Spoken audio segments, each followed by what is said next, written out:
Well, my name is Esther Ross. I I am a mother, a grandmother, and a great grandmother. I my background.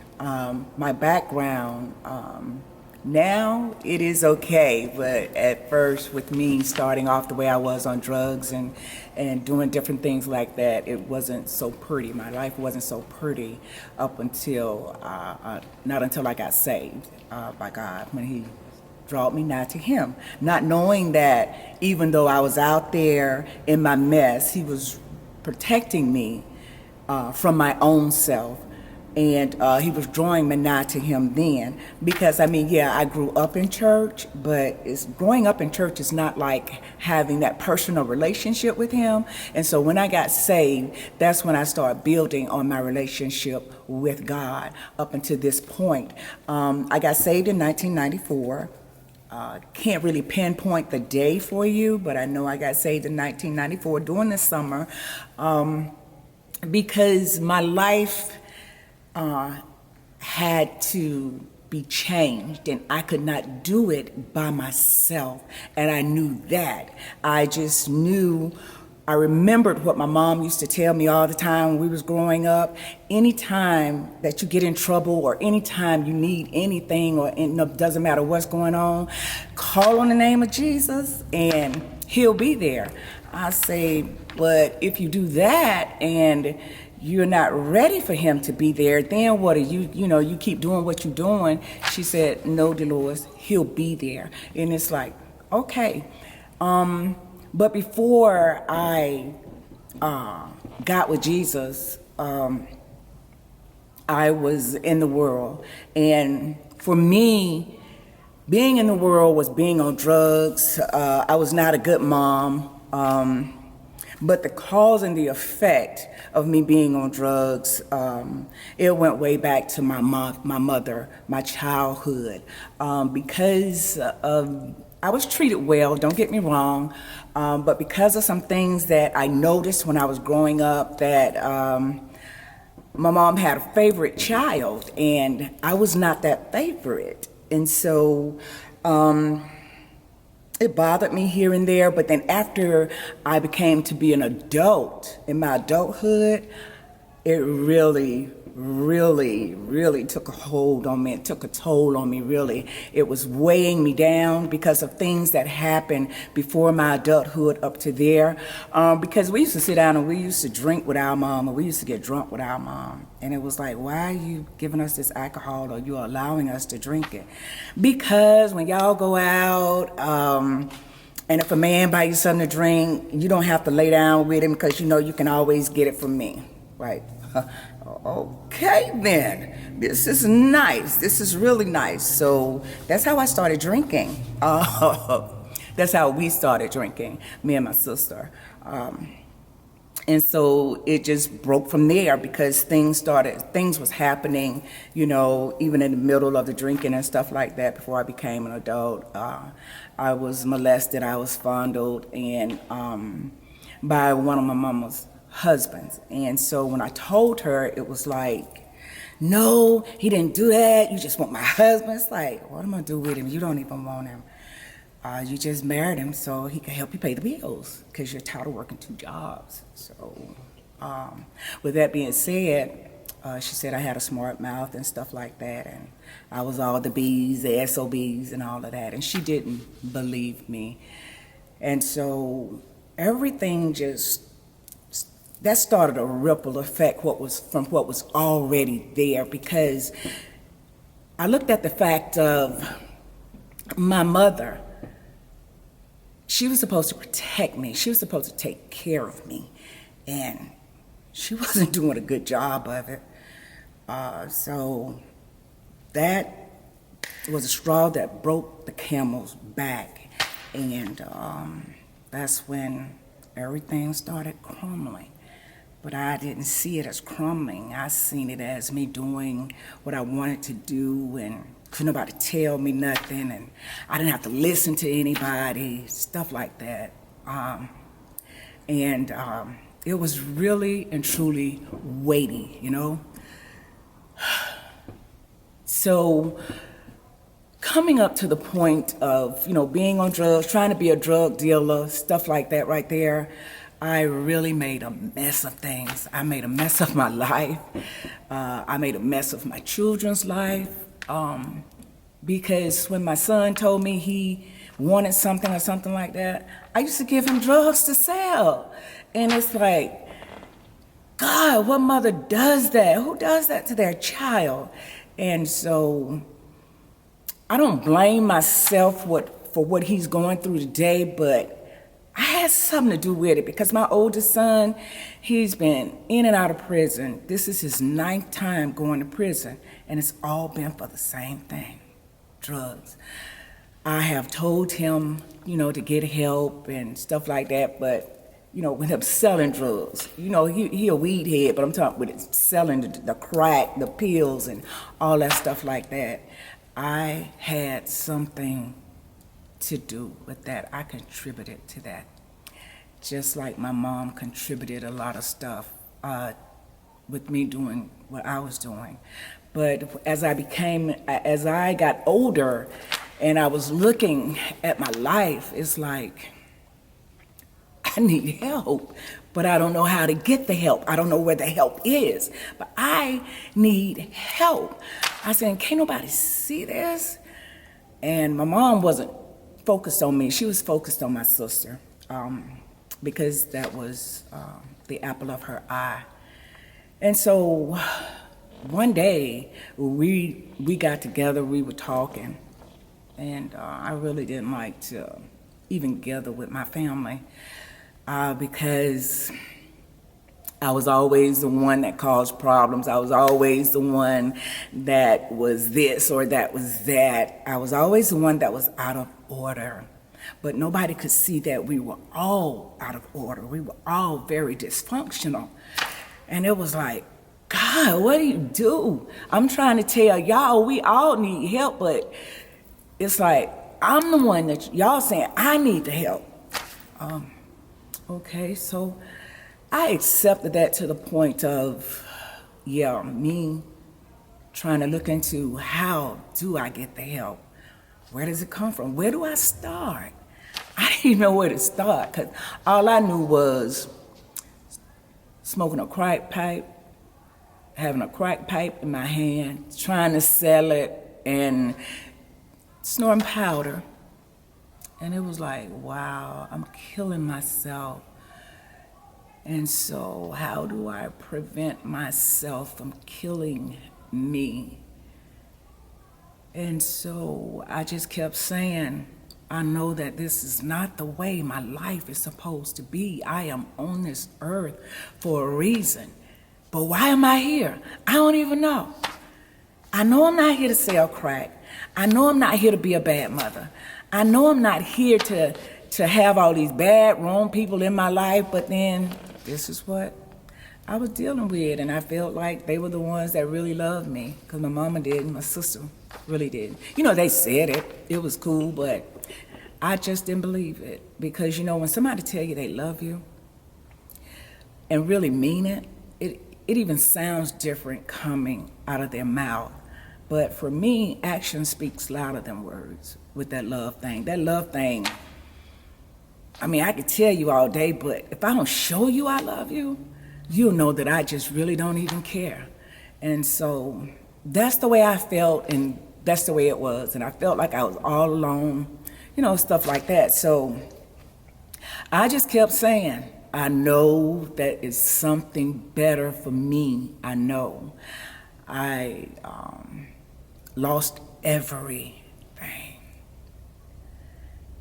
Police was looking for me. I didn't even know it because they had bugged the house, my phone and all of that. Sent an undercover through to take pictures and all of that. I didn't even have a clue. And as a matter of fact, I didn't even care. So it had got just that bad. I didn't care anymore. I really wanted to die. I wasn't bold enough to kill myself, but I was doing a great job of it in other ways. with the drugs. And it was like everything went downhill, especially when I became homeless. And I'm talking about homeless, y'all, sleeping under the stars. All because I made a mess of my life and my children's life. So when I became homeless, yeah, my children, they all had places to stay, but when I became homeless, I was sleeping under the stars, and it was like I got raped while I was out there. And in my being homeless, I used to have to go to the Metropolitan Ministry warehouse. That's when they had a warehouse across the street from where they were. They have expanded a lot, though. They help a lot of people. And then we had to go about 3-4 blocks down going into town. They had showers down there for people, men on one side, women on the other.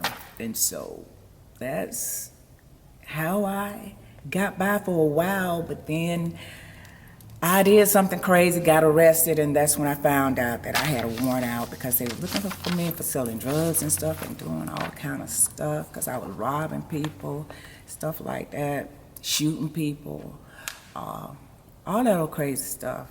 And it was amazing because I was trying to figure out why nobody had not killed me yet for the things that I was doing. I had a lot of things happen to me while I was out there. I got a lot of bumps and scrapes. I had guns pulled on me. But, I did get shot one time, but it wasn't about the drugs. But when I went to jail,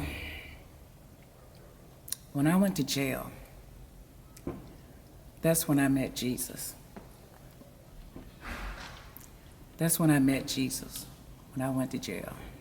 And I thank God that I did go to jail because he saved my life.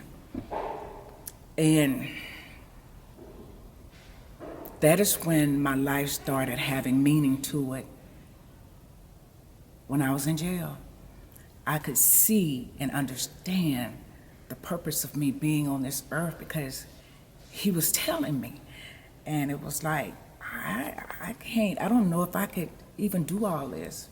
But I went into, it was an outpatient treatment center, but I went in High Park to the Center for Women and had counselors, good counselors. And they understood. Why? Because they had went through the same thing. They had been on drugs. All of them had been on drugs. Took me a while to open up to tell people about my life and stuff like that. And it was a good thing.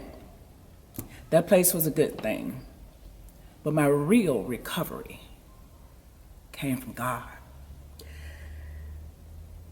It was like a day-by-day thing, just like it is now. Taking one day at a time. And I really had to have a made-up mind because even when I was going to the Center for Women, they wanted me to move in another move to another location. But I told them, if I move to another location, I still got to pay rent where I am because I'm not going to be in this place, for the rest of my life. So I just got to deal with this. I got to face this. I say, it's drugs on the other end, one end of where I stay, and drugs on the other end of where I stay. And it's a store right there in the middle. It is the neighborhood store, and I have to go to that store sometimes. So I just got to face this. And the only way I can get through this, I say, and everybody in this place that's listening to me now, you say that you believe in God. So that's how you got over the hump. So that's how I'm going to get over the hump. Yeah, I'm going to still come to the program. I'm going to do what I have to do. But Jesus is my ultimate caretaker in all of this. And so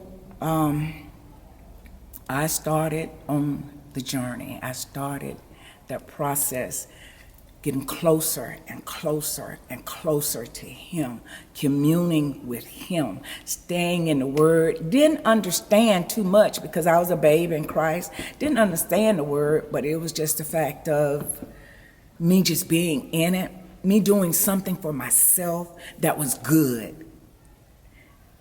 I did something for myself that was bad. So now I'm doing something that was good, something that felt good. And I used to sit up and I used to ask God, okay, what does that mean? Because I just don't know what that means. I don't know what this means. I don't know what this means. I don't know even how to apply it to my life. And he said, Esther, just trust me, and I'll help you with everything that you need. And up until this day, he has. Recovery in God, what I found, it is a process, not just for the drugs that I was doing, but for any type of addiction. It's a recovery thing. Look at what he did for Lazarus.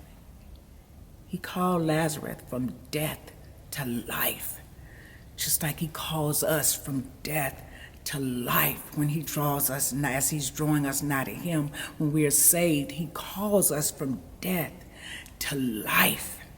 He calls us from death to live, and to live in him like never before, abundantly.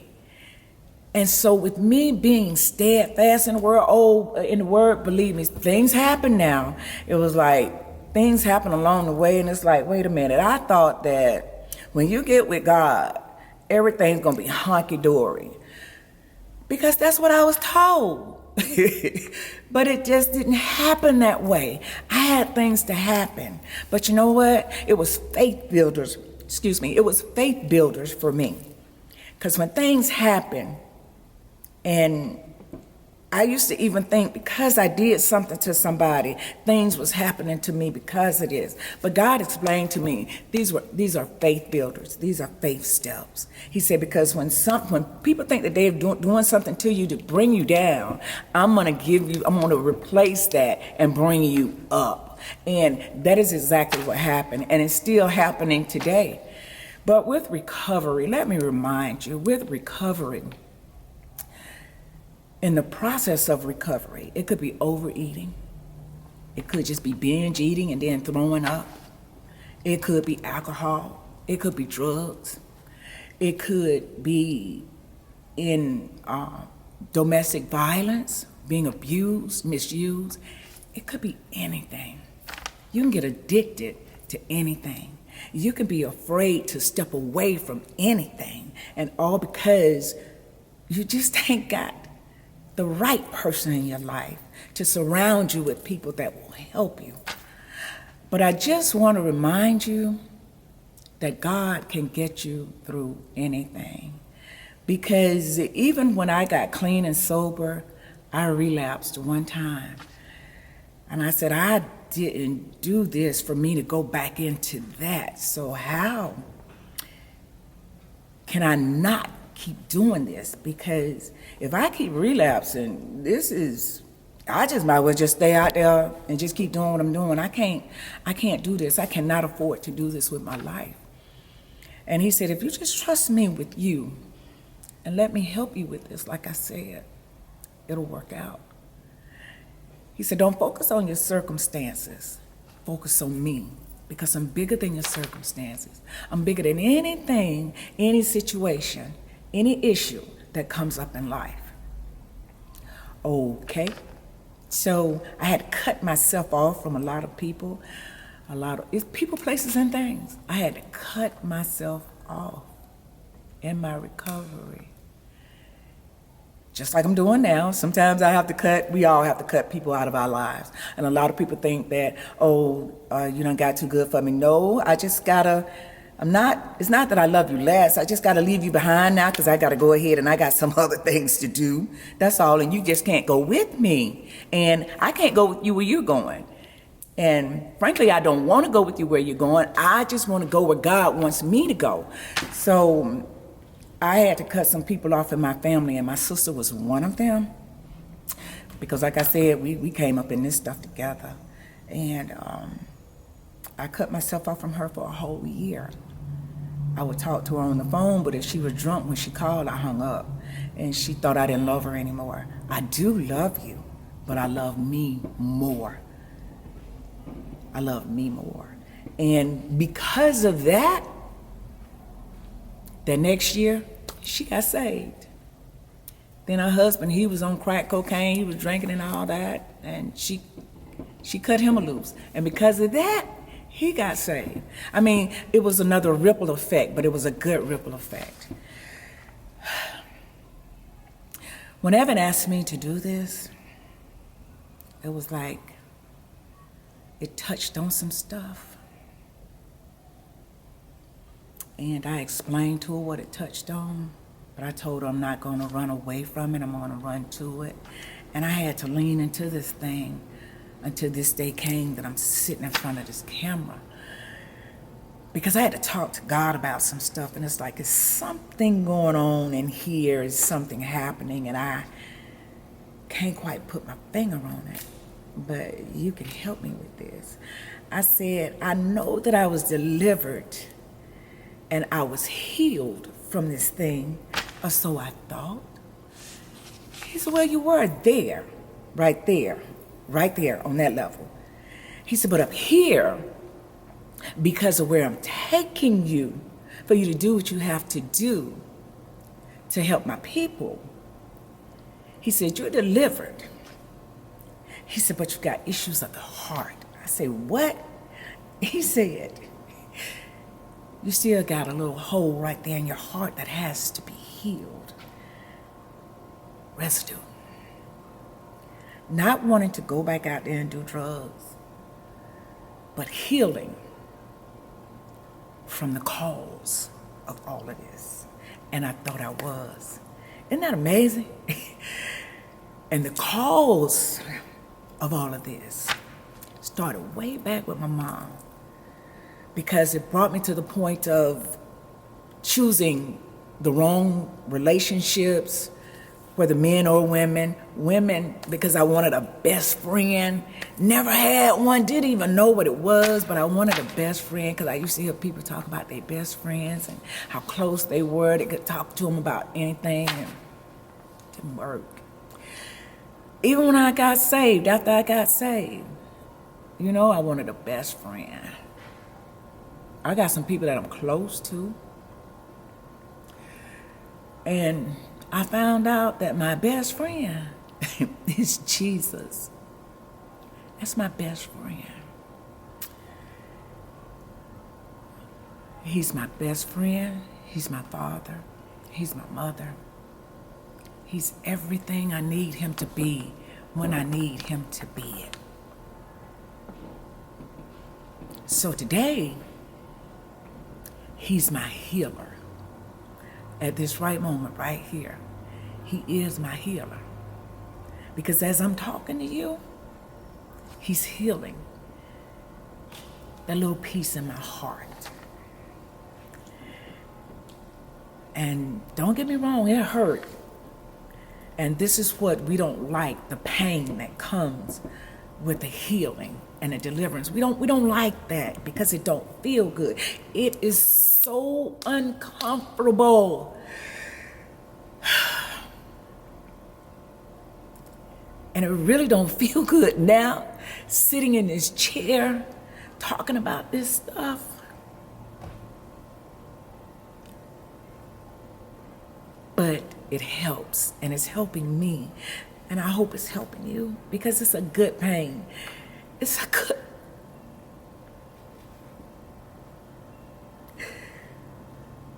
good hurt. And so I pray that I am helping somebody in opening up like this. I don't have a problem being transparent, never did. But I have a problem being transparent in front of a whole lot of people. But now I guess I'm over that, huh? But I ask that with whatever is going on, it could be in a relationship, it could be some type of addiction, it could be anything. But one thing I do know, if you let him, he will fix it. Because you know how he's gonna fix it? If you allow him, he's gonna fix you. Don't worry about the other person. Don't worry about the circumstances around you. He just put something on my heart.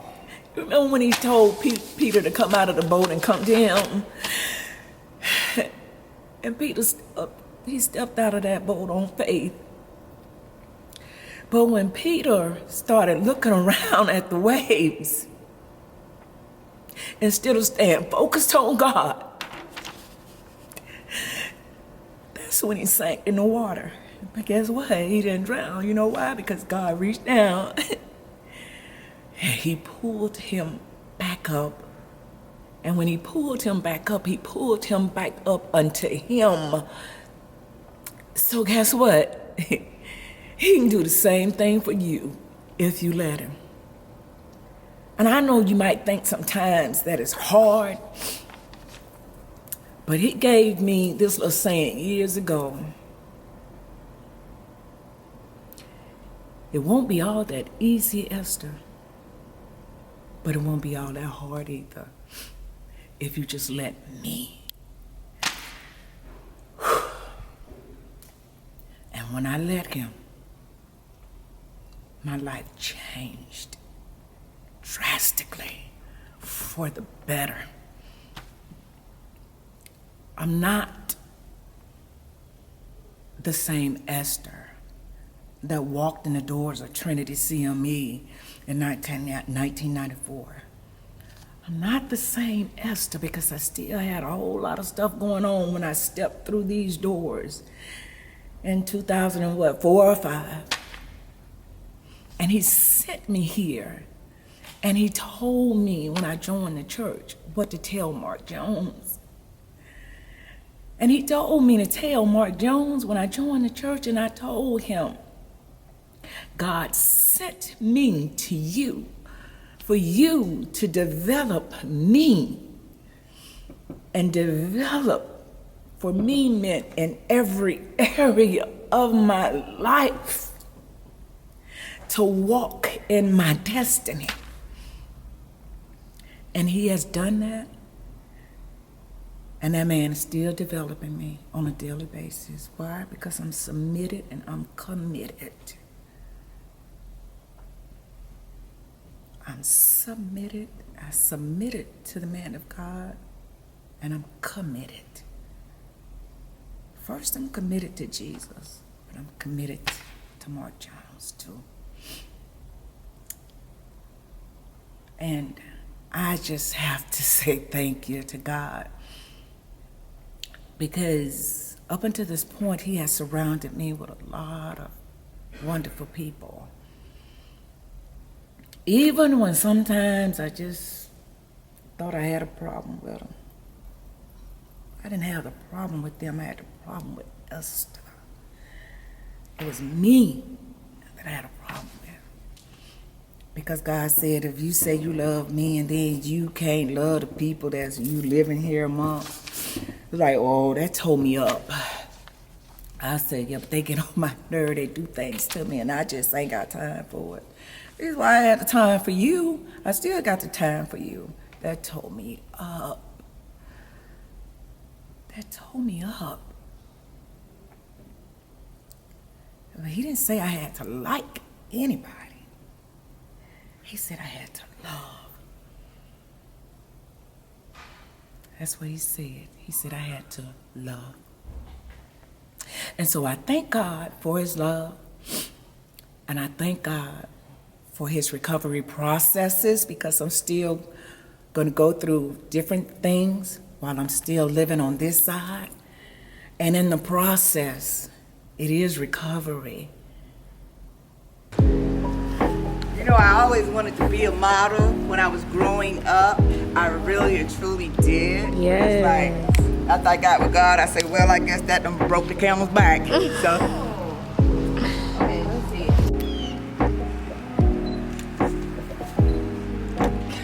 And you better. To make it Yes. go somewhere, girl. Okay.